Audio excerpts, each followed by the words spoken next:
नमस्कार दोस्तों, आप देख रहे हैं UP news live update channel में देश दुनिया की खबरें। हमारी वीडियो कहां से देख रहे हैं कमेंट में जरूर बताइए और चैनल को शेयर और सब्सक्राइब जरूर करें। चलिए बढ़ते हैं पहली खबर की ओर।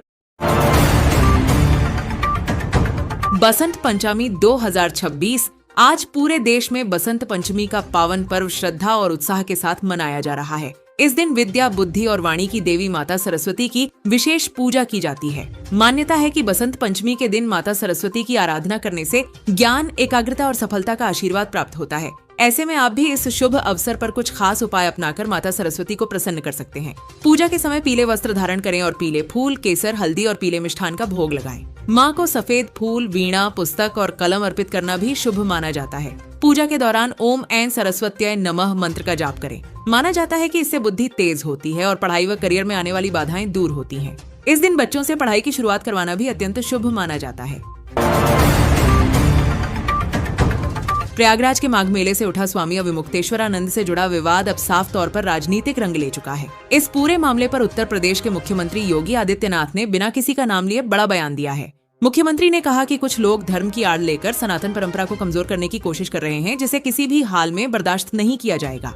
उन्होंने स्पष्ट शब्दों में कहा कि सनातन संस्कृति करोड़ों लोगों की आस्था से जुड़ी है और इसे राजनीति का अखाड़ा बनाना बेहद दुर्भाग्यपूर्ण है। सीएम योगी ने यह भी संकेत दिया कि धार्मिक आयोजनों की पवित्रता बनाए रखना सरकार की जिम्मेदारी है और जो लोग इसे भटकाने का प्रयास करेंगे उनके खिलाफ सख्त कार्रवाई होगी।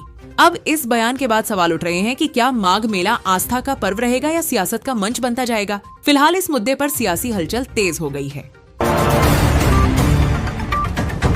अमीनुल इस्लाम बुलबुल बांग्लादेश क्रिकेट के इतिहास में हमेशा एक सम्मानित और गौरवशाली नाम के रूप में याद किए जाते हैं। जब बांग्लादेश ने टेस्ट क्रिकेट में कदम रखा तब भारत के खिलाफ खेले गए पहले ही टेस्ट मैच में अमीनुल इस्लाम ने शतक जड़कर इतिहास रच दिया था। यह सिर्फ एक शतक नहीं था, बल्कि यह बांग्लादेशी क्रिकेट की आत्मविश्वास भरी शुरुआत का प्रतीक था। मुश्किल हालात, मजबूत भारतीय गेंदबाजी और अंतर्राष्ट्रीय मंच का दबाव, इन सब के बीच अमीनुल इस्लाम ने धैर्य, तकनीक और जज्बे का शानदार प्रदर्शन किया। उनकी यह पारी आज भी बांग्लादेश क्रिकेट के स्वर्णिम अध्याय के रूप में देखी जाती है। अमीनुल इस्लाम बुलबुल ने साबित किया कि बांग्लादेश भी टेस्ट क्रिकेट में अपनी पहचान बना सकता है। यही वजह है कि आज भी उनका नाम सम्मान के साथ लिया जाता है और आने वाली पीढ़ियों के लिए वह प्रेरणा बने हुए हैं। चंडीगढ़ नगर निगम के मेयर चुनाव को लेकर सियासी पारा चरम पर पहुंच गया है। आम आदमी पार्टी और कांग्रेस के बीच संभावित गठबंधन की अटकलों पर अब विराम लग चुका है। दोनों दलों ने अपने अपने उम्मीदवार मैदान में उतारने का फैसला किया है, जिससे मुकाबला और दिलचस्प हो गया है। सूत्रों के मुताबिक सीटों के गणित और नेतृत्व को लेकर सहमति न बन पाने के कारण गठबंधन की कोशिशें सफल नहीं हो सकी। ऐसे में अब चुनाव त्रिकोणीय होता नजर आ रहा है, जहां भाजपा भी पूरी ताकत के साथ मैदान में है। मेयर चुनाव के नतीजे न सिर्फ नगर निगम की सत्ता तय करेंगे, बल्कि आने वाले समय में चंडीगढ़ की सियासत की दिशा भी तय कर सकते हैं। इस चुनाव को सेमीफाइनल के तौर पर देखा जा रहा है, जहां हर पार्टी अपनी राजनीतिक ताकत दिखाने में जुटी है। फिलहाल सभी दलों ने प्रचार तेज कर दिया है और सियासी सरगर्मी लगातार बढ़ती जा रही। दिल्ली, एनसीआर समेत हरियाणा, पंजाब और राजस्थान में मौसम ने करवट ले ली है। मौसम विभाग ने इन इलाकों में हल्की से मध्यम बारिश, तेज हवाओं और गरज चमक के साथ बारिश का अलर्ट जारी किया है। विभाग के मुताबिक अगले कुछ घंटों से लेकर 24 घंटे तक कई क्षेत्रों में अचानक मौसम बदल सकता है। तेज हवाओं की रफ्तार 30 से 50 किलोमीटर प्रति घंटा तक पहुंच सकती है, जिससे खुले इलाकों में नुकसान की आशंका है। गरज चमक के दौरान बिजली गिरने की भी संभावना जताई गई है। मौसम विभाग ने लोगों को अनावश्यक रूप से बाहर न निकलने, पेड़ों और बिजली के खंभों से दूर रहने की सलाह दी है। किसानों को भी सतर्क रहने को कहा गया है, क्योंकि तेज हवाएं और बारिश फसलों को नुकसान पहुंचा सकती हैं। प्रशासन और आपदा प्रबंधन एजेंसियों को अलर्ट मोड पर रखा गया है। मौसम की ताजा जानकारी पर नजर बनाए रखने की अपील की गई है। इंडिगो की एक और फ्लाइट में बम से उड़ाने की धमकी मिलने से हड़कंप मच गया है। दिल्ली से पुणे जा रही इंडिगो की फ्लाइट में सफर के दौरान धमकी भरा नोट मिलने के बाद तुरंत सुरक्षा एजेंसियों को अलर्ट किया गया। सूचना मिलते ही फ्लाइट को एहतियातन सुरक्षित स्थान पर रोका गया और यात्रियों को विमान से उतारा गया। इसके बाद बम निरोधक दस्ता, डॉग स्क्वाड और अन्य सुरक्षा एजेंसियों ने विमान की गहन तलाशी ली। शुरुआती जांच में कोई संदिग्ध वस्तु नहीं मिली है। हालांकि सुरक्षा कारणों से पूरे प्रोटोकॉल का पालन किया गया। एयरपोर्ट पर कुछ समय के लिए अफरा तफरी का माहौल रहा, लेकिन यात्रियों को सुरक्षित बाहर निकाल लिया गया। फिलहाल धमकी भरे नोट की जांच की जा रही है और यह पता लगाने की कोशिश हो रही है कि यह शरारत है या किसी साजिश का हिस्सा। सुरक्षा एजेंसियां हर पहलू से मामले की जांच में जुटी। उज्जैन के तराना बस स्टैंड इलाके में बजरंग दल के एक कार्यकर्ता के साथ मारपीट की घटना सामने आई है। आरोप है कि दूसरे समुदाय के कुछ लोगों ने कार्यकर्ता की पिटाई कर दी, जिससे इलाके में तनाव फैल गया। घटना की खबर मिलते ही बजरंग दल से जुड़े लोग और स्थानीय नागरिक मौके पर पहुंच गए और विरोध शुरू कर दिया। आक्रोशित लोगों ने सड़क पर उतरकर जमकर प्रदर्शन किया और कुछ देर के लिए यातायात भी बाधित रहा। हालात बिगड़ते देख पुलिस बल मौके पर पहुंचा और स्थिति को नियंत्रण में लिया। घायल कार्यकर्ता को इलाज के लिए अस्पताल में भर्ती कराया गया है। पुलिस का कहना है कि घटना के कारणों की जांच की जा रही है और दोनों पक्षों से पूछताछ की जा रही है।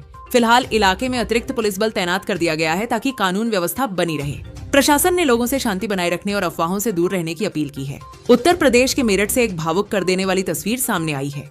एक सार्वजनिक कार्यक्रम के दौरान उप मुख्यमंत्री ब्रिजेश पाठक उस वक्त भावुक हो गए जब उन्होंने अपने संघर्ष भरे बचपन की यादें लोगों के साथ साझा की। मंच से बोलते हुए उप मुख्यमंत्री ने कहा कि उनका बचपन बेहद अभावों में बीता। उन्होंने बताया कि ऐसे दिन भी देखे जब कभी पैरों में चप्पल होती थी लेकिन जूते नहीं होते थे और कभी जूते होते थे तो चप्पल नहीं होती थी। ब्रिजेश पाठक ने कहा कि साधनों की कमी ने उन्हें कभी कमजोर नहीं किया बल्कि आगे बढ़ने की प्रेरणा दी।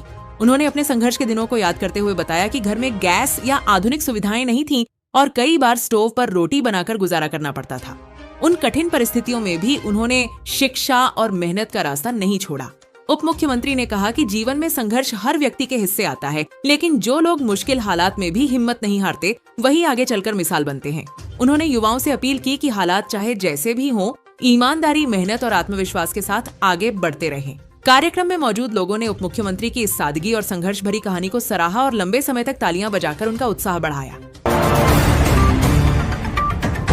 क्रोएशिया में भारतीय दूतावास पर हुए हमले और तिरंगे के अपमान को लेकर भारत ने कड़ा रुख अपनाया है। विदेश मंत्रालय ने इस घटना पर गहरी नाराजगी जताते हुए क्रोएशियाई सरकार को सख्त चेतावनी दी है।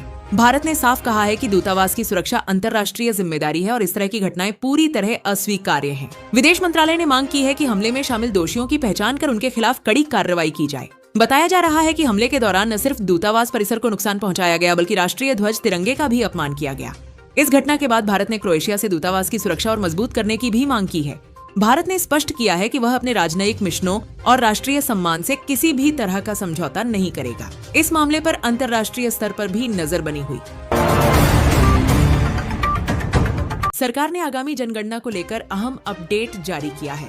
इस दौरान नागरिकों से कुल 33 सवाल पूछे जाएंगे, जिनकी पूरी सूची सार्वजनिक कर दी गई है। सवालों में नाम, उम्र, लिंग, वैवाहिक स्थिति, शिक्षा, रोजगार, आवास, पेयजल, शौचालय और बिजली जैसी बुनियादी सुविधाओं से जुड़े प्रश्न शामिल हैं। खासतौर पर 12वां सवाल बेहद महत्वपूर्ण है क्योंकि यह व्यक्ति की शैक्षणिक योग्यता और कौशल से संबंधित है और भविष्य की नीतियों तय करने में मदद करेगा।